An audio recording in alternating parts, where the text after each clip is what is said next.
Hello, we're back in the reading studio, and I have a book that I'm going to be reading for the next few weeks through Thanksgiving and through the first week of December. And it's called Here We All Are by Tomie DePaola. I met Tomie DePaola in 2008. So very exciting. And that's the first page. So let's get reading.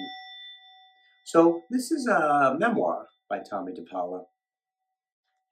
And again, it's called Here We All Are. It's about Tomie and his family. Chapter 1. Have you ever moved into a new house? A whole house with a basement, a first floor, a second floor, and an attic? Well, when we moved from an apartment to our new house, our very first house, it was the greatest thing that ever happened to me, at least up until then. Here I was standing in 26 Fairmount Avenue. I ran up the stairs and down into the living room, the dining room, and all the bedrooms, all the way up to the attic and down to the basement. Then I ran up and down all over again. Everything in 26 Fairmount Avenue was new. Well, almost everything. Nothing but the best for our new house, Dad said. Our own house at last, Mom said. Our living room had a real fireplace. I tried sitting in the blue easy chair in front of it. The chair came with an enormous ottoman, a big footstool to rest your feet on, but my legs were too short to reach it. I looked up at the picture of a mountain at sunset that hung over the sofa. My dad's cousin had painted it and given it to us for our new house. What an artistic family, the neighbors would say when they came to visit. So much talent. My mom's cousin was Morton Downey, the famous Irish tenor. My Irish cousins, the McLaughlin twins, were going to Pratt Institute, the famous art school in Brooklyn, New York. And there was the painter of the mountain, our Italian cousin Anna. The dining room was very fancy. We never ate there except for birthday parties and special occasions. Mom told us that every Christmas we would set out the Christmas village on top of the built-in sideboard. Then she opened the bottom drawer and showed us the baby book. My brother Buddy and I each had pages with important facts written on them. Our birthdays, how much we weighed when we were born, when we took our first steps, said our first words. Curls from our first haircuts were in a little pocket on a page.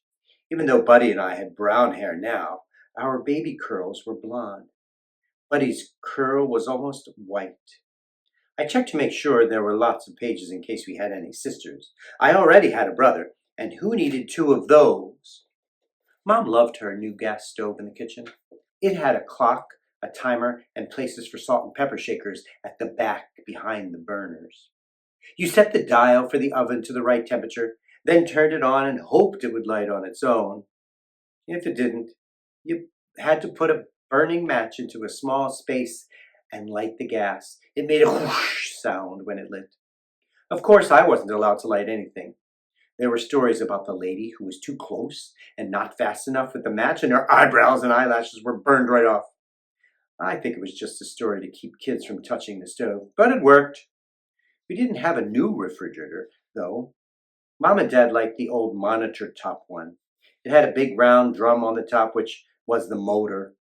This thing makes the fastest ice cubes in Meriden, Dad said. Mom and Dad had new furniture in their bedroom. Mom had a fancy table called a vanity, where she sat in front of a mirror on a little stool with a cushion and ruffles. Mom would sit there to brush her hair and put on her lipstick. This makes me feel silly, she said. I'm not a movie star. One day, when no one was around, I sat there and put on my mom's lipstick, pretending to be Miss Mae West. She was my favorite movie star. When I tried to wash the lipstick off, I couldn't, so I got caught. I had bright red lips for a few days. Buddy and I had new furniture in our room, too. Matching twin beds and a bureau with 6 drawers. I had the bottom 3 drawers because I was shorter. Your furniture is genuine maple, Mom told us. Maple? When no one was looking, I licked the bedpost to see if it tasted like maple syrup or the maple candies we got sometimes. It didn't. The bathroom, which was upstairs, was very special.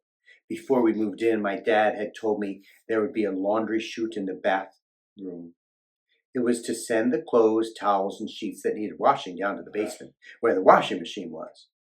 I was excited because in the movies, I had seen people slide down curving chutes and land in piles of laundry. No such luck. Our laundry chute went straight down.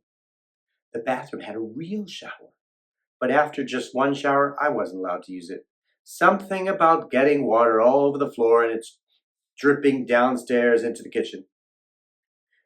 Baths only for Tommy until he gets older, Dad said, mopping up the mess. The bathroom was pink, black, and white. A band of white and then black tiles went halfway up the walls. The rest of the walls were painted. I heard Mrs. Crane tell Mom, "Oh, Floss, you have such good taste, and you always have the latest things."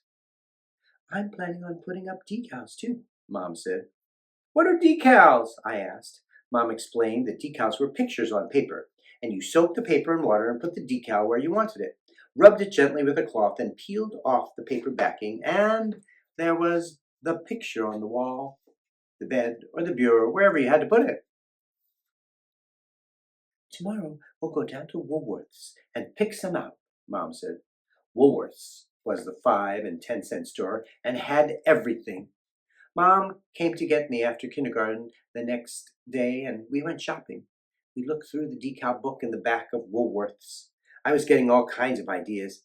I looked at fruits and vegetables that had faces and arms, dancing legs, plain vegetables and puppies and kittens and butterflies. I thought the dancing vegetables would look good in the kitchen, but the sailboats and lighthouses and seashells would be great in the bedroom I shared with Buddy. The mirror over our bureau looked like a ship's wheel. Uncle Charles said it was nautical, so seashore designs were perfect. "I don't think so," Mom said. "Not on all that brand new furniture." Mom picked out decals with black swans and white swans and water lilies for the bathroom. Then she surprised me. "Now, Tommy," she said, "let's look at decals for the baby's room." Baby's room?" I said. "Yes," Mom smiled. "You know the little room that we said would be a baby's room just in case? Well, we're going to need it because we're going to have a new baby in the family. Decals will make your old crib look nicer." A sister, I thought. I couldn't wait. "When will she get here?" I asked. "She," Mom said. "We don't know if it will be a new brother or sister. You'll have to wait a little while because it takes time for babies to be born." Now that was going to be hard, even harder than waiting to move into 26 Fairmount Avenue. When we got home, I ran right up to the stairs and stood in the little just-in-case room. "Please, please, please, Jesus, I want a baby sister," I prayed. And that's the end of chapter 1. Stay tuned tomorrow for chapter 2. And I'll read to you soon, right here in the reading studio.